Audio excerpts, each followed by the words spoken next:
નમસ્કાર મિત્રો અને વડીલો, તમારું બધાનું ગુજરાતી સ્ટોરી ચેનલમાં સ્વાગત કરું છું. 50 વર્ષથી વધુ ઉંમરના લોકો માટે આ લેખ તેના આવનારા જીવન માટે ખૂબ જ મહત્વનો છે. એક વખત અચૂક વાંચજો. જો આ સ્ટોરી તમને પસંદ પડે તો આ ચેનલને સબસ્ક્રાઈબ, લાઈક, શેર અને કમેન્ટમાં અભિપ્રાય જરૂર આપજો. બાજુમાં રહેલ બેલ આઇકનને જરૂર ઓન કરજો, જેથી તમને આવી અવનવી સ્ટોરી સાંભળવા મળે. એક ઘરડા માણસને તેના જીવનમાં ઘણા અફસોસ થયા હતા. તે મનોમન વિચારી રહ્યો હતો કે હવે પહેલા જેવો જમાનો નથી રહ્યો કે પાછળના જન્મનું કરજ તમે આગળના જન્મમાં ચૂકવો. હવે આ આધુનિક યુગમાં બધું જાણે હાથોહાથ થઈ ગયું હોય તેવું લાગે છે. તેણે ઘણી વસ્તુ ટાંકી હતી જે આજના જમાનાની અનુરૂપ બંધ બેસે છે. ચાલો જાણીએ તેને શું કહ્યું હતું. અને જો તમારી ઉંમર 50થી વધુ હોય તો આ બધા મુદ્દાઓ અચૂક વાંચજો. તમારા પોતાના કે પછી સ્થાયી રહો, જેથી સ્વતંત્ર જીવન જીવવાનો આનંદ લઈ શકો.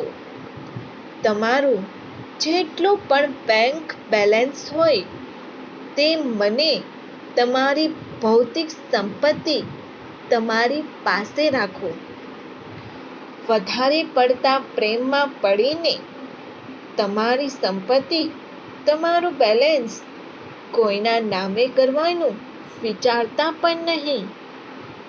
પોતાના બાળકોએ કરેલા તમને વાયદા પર નિર્ભર ન રહો કે તેઓ તમારી વૃદ્ધાવસ્થામાં સેવા કરશે, કારણ કે સમય બદલવાની સાથે સાથે તેની પ્રાથમિકતા પણ બદલી જાય છે.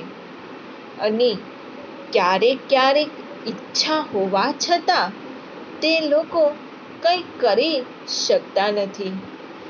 એવા લોકોને તમારા મિત્ર મંડળમાં સામેલ રાખો જે તમને તમારા જીવનમાં પ્રસન્ન જોવા માંગતા હોય. એટલે કે એવા મિત્રો તમારા મિત્ર મંડળમાં રાખો જે તમારા સાચા હિતેચ્છુ હોય. કોઈની સાથે તમારી ગણના ન કરવી અને ન તો કોઈની પાસે આશા રાખવી. પોતાના સંતાનોના જીવનમાં ક્યારેય દખલ અંદાજી ન કરો.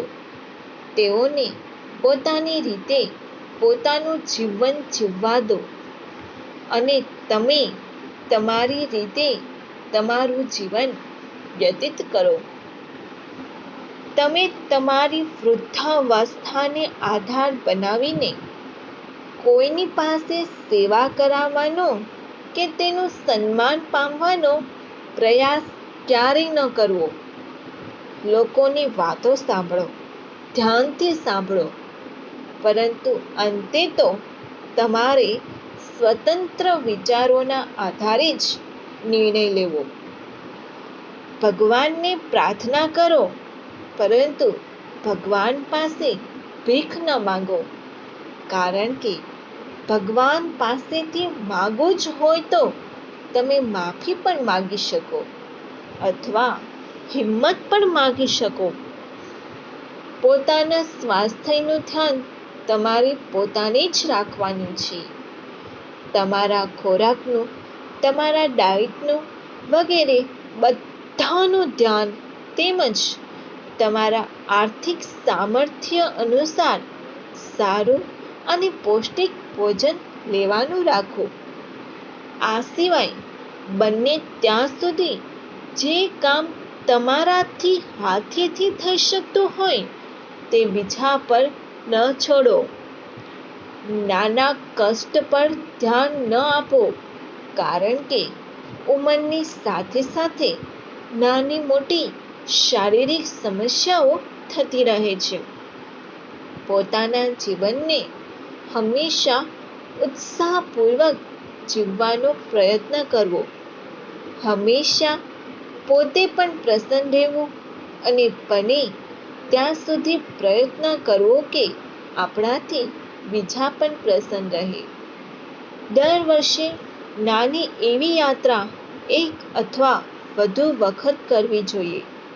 આનાથી તમારા જીવન જીવવાનો નજરિયો પણ બદલી શકે છે. કોઈ નાની મોટી વાતમાં જો તકરાર થઈ જતી હોય તો તેને ઇગ્નોર કરવી અને તમારું જીવન તમારે સ્ટ્રેસ ફ્રી રહીને જીવવાનો પ્રયત્ન કરવો. તમે જાણતા જ હશો કે જીવનમાં કોઈ પણ વસ્તુ સ્થાયી નથી. એટલે કે તમારી પાસે સમસ્યાઓ હોય તો સમસ્યા પણ રહેતી નથી. ચિંતાઓ પણ જતી રહે છે. આ વાત ઉપર કાયમ વિશ્વાસ રાખવો.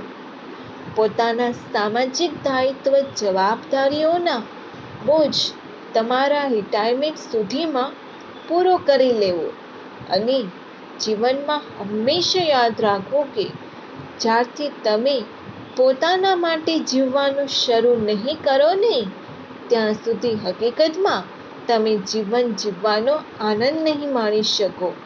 શું તમને આ પોસ્ટ ગમી? જો હા તો આને દરેક લોકો જોડે શેર કરજો. આવી સ્ટોરી સાંભળવા માટે આ ચેનલને સબસ્ક્રાઇબ, લાઈક, શેર અને કમેન્ટમાં અભિપ્રાય જરૂર આપજો. સાંભળવા માટે તમારા બધાનો ખૂબ આભાર.